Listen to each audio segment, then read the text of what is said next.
একটার বেশি প্রেম করার জন্য ছেলেদের যদি জেল দিত তাহলে বেশিরভাগ ছেলেরাই জেলে থাকতো। এই সময় কম, শুরু করো। সারাদিন পর একটা ভিডিও বানাইলাম, তাইলে ভিডিওটা তো একটু বিনোদন থাকাই লাগবো, ফুর্তি থাকাই লাগবো, তাই না? তাইলে চলেন শুরু করা যাক। নানি এটাই বুঝাইতে চায়, ছেলে মানুষরা ধোকেবাজ হয়, বেবাভাই হয়, গাদ্দার হয়। ছেলে মানুষরা মেয়ে মানুষের মন নিয়ে সিলিমিনি খেলে, একটা থুইয়া আরেকটা ধরে, একটা থুইয়া আরেকটা ধরে। কি সাক্ষ্য প্রমাণ আছে তোমার কাছে? যার ফলে সরকারে যদি আইন দিত, কানুন দিত, তাইলে একাধিক ছেলেরা, অধিকাংশ ছেলেরাই জেলের ভাত খাইতো। কারণ ছেলেরা বেবাভাই হয়, ধোকেবাজ হয়। বেশি আলবাল বকলে না কানের গোড়া একটা থাম। মেয়ে মানুষের মন নিয়ে সিলিমিনি খেলে। নানি এইটাই বুঝাইতে চাইছে। তো নানি এখন আমার কথাগুলো মনোযোগ দিয়ে শুনেন। ছেলে মানুষরা কিন্তু মেকআপ করে না, ছেলে মানুষরা কিন্তু লিপস্টিক লাগায় না, ছেলে মানুষরা কিন্তু আইবাড়া লাগায় না, ছেলে মানুষরা কিন্তু কাজল লাগায় না, ছেলে মানুষরা কিন্তু দিনের মধ্যে 3-4 বার করে মেকআপ করে না। নিঃসন্দেহে তুই ঠিক কথা বলেছিস। সারাদিন পরিশ্রম করে সন্ধ্যার সময় বাড়িতে আসে, একটু গোসল টুসল করে যাই, একটু দিলে দিল, না দিলে নাই। মুখের ফেস যেমনি আর সেমনি থাকে। আমরা ছেলেরা কোনোদিনই বেবাভাই হইতে পারি না। মেয়ে মানুষের তো হাজুগুজু কেন করে জানি না। যারা আটা ময়দা লাগায় তারাই কিন্তু ছেলে মানুষের মন নিয়ে সিনেমিনি বেশি খেলে। যার দেখবো টাকা বেশি, পয়সা বেশি, ইনকাম বেশি, দেখতে হ্যান্ডসাম স্মার্ট, প্রথমটা ছাইরা আরেকটা ধরবো। থাক তুই কলা বাগুন নিয়ে বৈশা। পুরুষ মানুষের মনের মধ্যে আঘাত কষ্ট বেশি পরিমাণ মেয়ে মানুষই দেয়। পুরুষ মানুষও কোনোদিন মেয়ে মানুষকে নিয়ে সিনেমিনি খেলে না।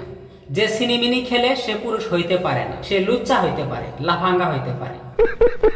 যে সত্যকারের আশিক, যে সত্যকারের প্রেমিক এবং পুরুষ, সে কোনোদিনই কিন্তু একটা মেয়ের মনে কষ্ট দিব না, একটা মেয়ের মনে কিন্তু আঘাত দিব না। যে সকল পুরুষ নামে ছেলে, নামে পুরুষ, তার মন মানসিকতা একদমই পুরুষের মতো নয়, তারাই ধোকাবাজ হয়, বেবাবাই হয়, গাদ্দার হয়। ও আই সি। কারণ লিপস্টিক টিপস্টিক লাগায়, মেকআপ সেকআপ করে রাস্তা দিয়ে 30 মাইরে হাইডা হাইডা যাবো, সড়ক ধরে শাড়ি পরবো, আর এইদিকে চুল নিবো, একবার এইদিকে চুল নিব। ছেলে মানুষ দেখলে মিষ্টি মিষ্টি হাস, অন্য ভিন পুরুষ দেখলে, অন্য ছেলে দেখলে আওয়ারা হয়ে যায় মনটা। তো এগুলো আর আমার শিকার বাকি নাই। হ্যাঁ, দেখতে করে 28 বছর বয়স হয়ে গেছে গা, অনেক দেখলাম, অনেক বুঝলাম। আমরা পুরুষ মানুষরা কোনোদিনই গাদ্দার হই না, বেবাভাই হই না। আমরা লাখ টাকা দিয়ে একটা জিনিস কিনলেও কিন্তু সবার সামনে প্রকাশ করি না এত টাকা দিয়ে জিনিস কিনছি।